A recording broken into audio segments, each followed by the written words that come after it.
This fielded a few yards into the end zone.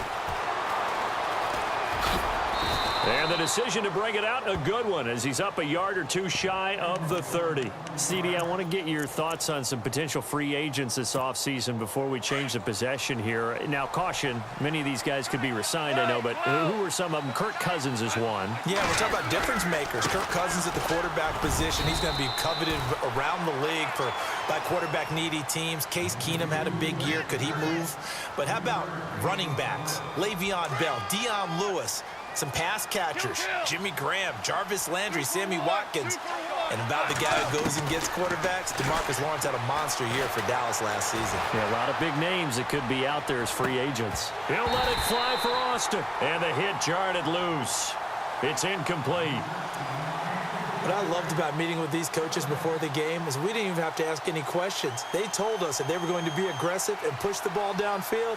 They weren't successful on that play, but look for them to try it again later.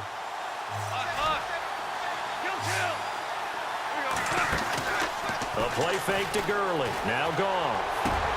They got a man. It's Woods.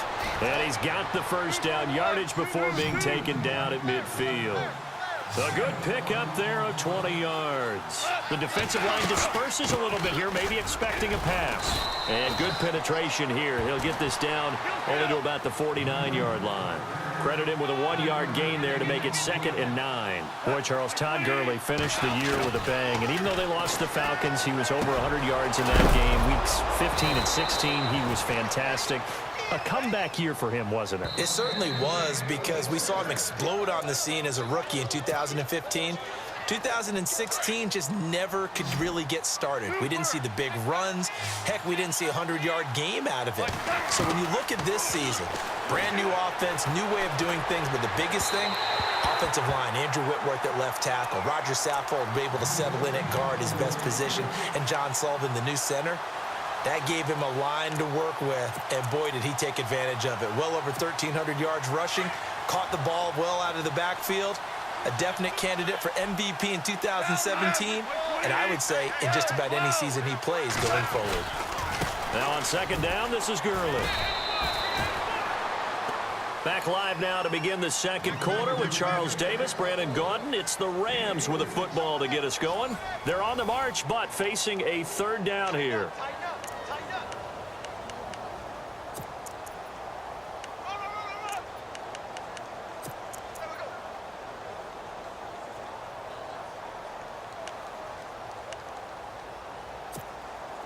And the defense searches for one more stop here after the run on 2nd down.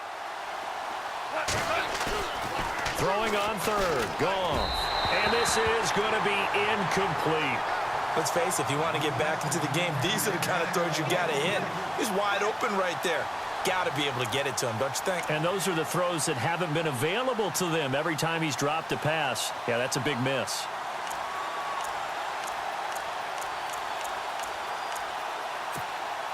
So it looks like the offense isn't going anywhere. They're going to go for it on 4th and 7. They go ahead and snap it. Gone. And that is going to be incomplete. No luck for the Rams as they fail here on 4th down. And the Saints will have the football back. Before the offense changes hands here, let's look back at the Super Bowl February 5th. What a game. I know you were there calling it offensively, though. Impressive on both sides. It certainly was, and let's face it, if you're in Minnesota, it's cold outside, but you talk about the offenses, they heated up in a big way. And how about Nick Foles? The backup quarterback turned MVP. 373 yards, 3 touchdowns, and, of course, the big one receiving on the Philly special. Quite a story. As you and I were talking about off air, it was just a fluid game. Not a lot of penalties, just really clean play. Exactly the type of game the NFL needed for the audiences at home watching the game and, of course, people in attendance. A really well-played game. Now flags will come in. I think this one's going to be on the defense for jumping. Jumpy on the right side of the line. Sometimes when you're on the end, a little bit farther away from the ball, any type of movement will get you to jump, and that's exactly what happened there. He couldn't quite hold it. Got hit. Ball pops out. Incomplete. They got pressure there and only rushing 3. And there's a defensive coordinator right now who is celebrating not just getting home with 3 there, but realizing if that's the type of pressure he can get in the entire game, then his pass defense is going to be excellent. You're dropping 8. Where are you going to go with the football? Buying time to his left. Throwing the out route incomplete. That's Thomas. Breeze on the hook up to Thomas for the New Orleans first. On any given pass play, you never know exactly where your exit points are going to be. On this play, it was flushed to his left, still on the run, able to accurately throw the football for a nice first down. This is Ingram on 1st and 10. And he is into the end zone. Touchdown, New Orleans. Mark Ingram, a 12-yard touchdown run. And the Saints add on to their lead. Offensive line coaches always tell their guys, if we score touchdowns, that means we got to the end zone first. That's exactly what those blockers did, clearing the way for their back. Morstead, the punter, out to kick it off. That'll be taken in the end zone. And all that worked, but he stopped where he ultimately would have been, and he's simply taken a knee, and that's the 25-yard line. So the football switching hands here in just a second. And, you know, Tom Brady, just to go off on a tangent for a second, may have lost the Super Bowl, but 3rd MVP this past season, and what he did at age 40, really something, right, Charles? Absolutely phenomenal. Ended up beating out Todd. Well, this is taken in. It's complete. And he's taken down, but not before he gets this into enemy territory across the 40. They give him a gain of 38. On 1st down, it's Gurley. Looking for a cutback lane, but nothing there as he's met at the line of scrimmage. Officially no gain on the play, and it's 2nd down.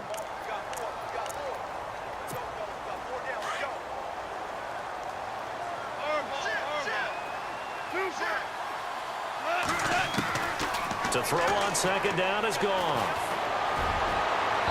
And this one is incomplete.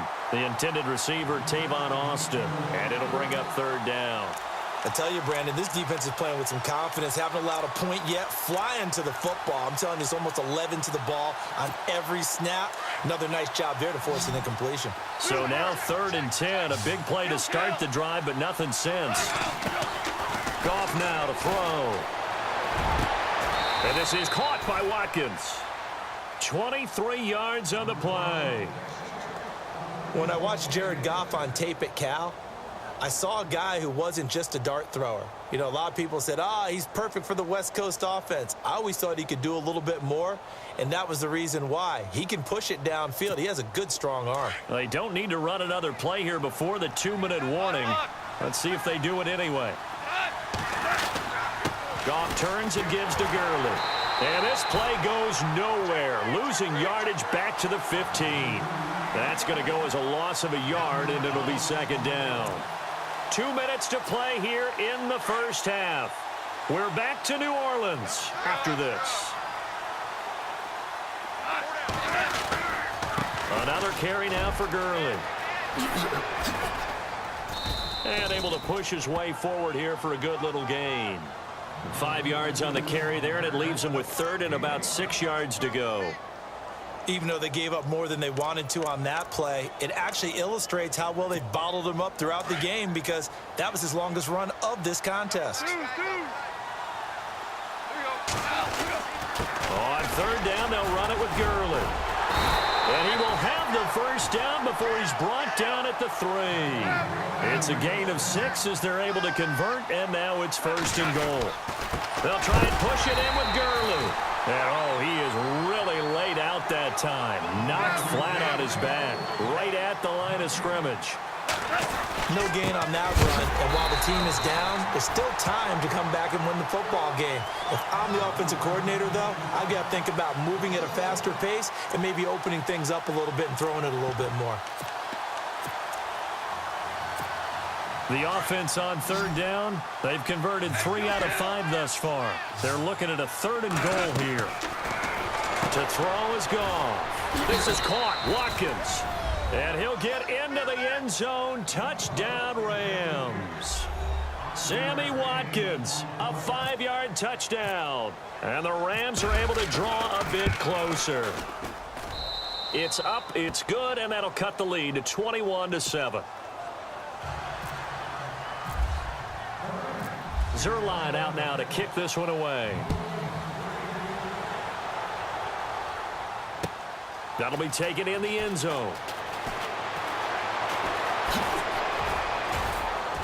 And he'll be brought down at the 23, make it the 24-yard line. I want to give a hat tip real quick, Charles, to J.J. Watt before the possession switches here. Walter Payton, NFL Man of the Year. They totaled up how much he helped raise for hurricane relief, $37 million. Incredible. Hurricane Harvey, which really hit the Houston area in a big way, and his original goal was $200,000. So congratulations to J.J. Watt and all the people who participated. And Greg Olsen of the Panthers, Benjamin Watson of the Ravens, both tight ends, also nominated and finalists for the most prestigious award as determined by the NFL, the Walter Payton Man of the Year Award.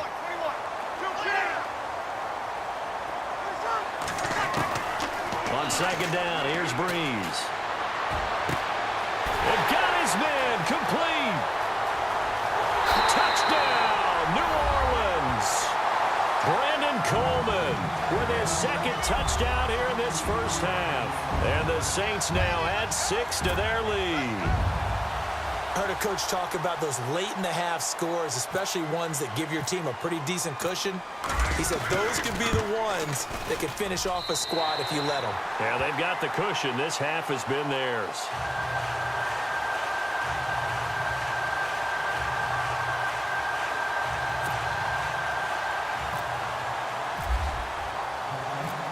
Morstead, the punter, out to kick it off. That's fielded in the end zone.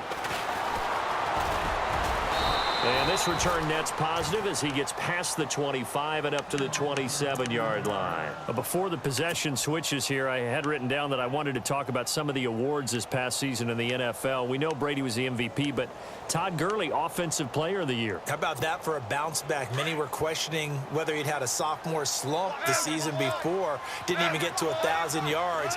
Was a dominant force in 2017. How about his teammate Aaron Donald on the defensive side? He took home Defensive Player of the Year award. Yeah, very impressive. They had both sides of the ball. Sean McVay deserving, I think you would agree, of Coach of the Year. Yeah, definitely. I mean, what he did for the Rams when they went from last in the league in scoring to leading the league in scoring and winning a division title.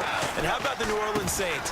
Rookie of the Year, offense and defense. Alvin Kamara on offense, Marshawn Lattimore on defense. And now we won't see a play on first down. We're going to get a timeout instead, as they'll stop it with 17 seconds to go in this first half of action. And some changes here as the D-line separates some. He's going to look deep for Watkins. Is this intercepted? It is. It's intercepted. Picked off by Ken Crawley. That late in the clock, second quarter, why not just run it a time or two and get it into the locker room? What you're saying makes absolutely perfect sense. Run it and get out of there. But I'm just wondering if the pressure of today's NFL and the high-powered offenses that you're facing may have forced them into saying, let's try and get some more points. And now a timeout defensively after that first down play. So they're going to make this offense sweat out half number one.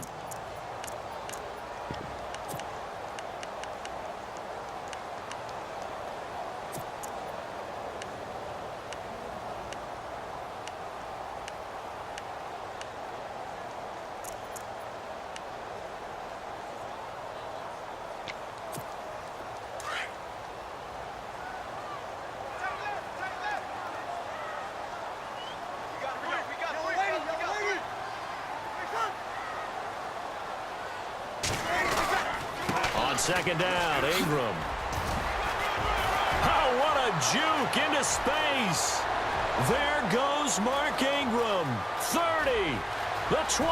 And he's in for the touchdown on the final play of the first half. The prayer is answered. How did they get that done? And with that carry, he's already over 100 yards here in the first half. And, partner, you know exactly what he's saying to his team.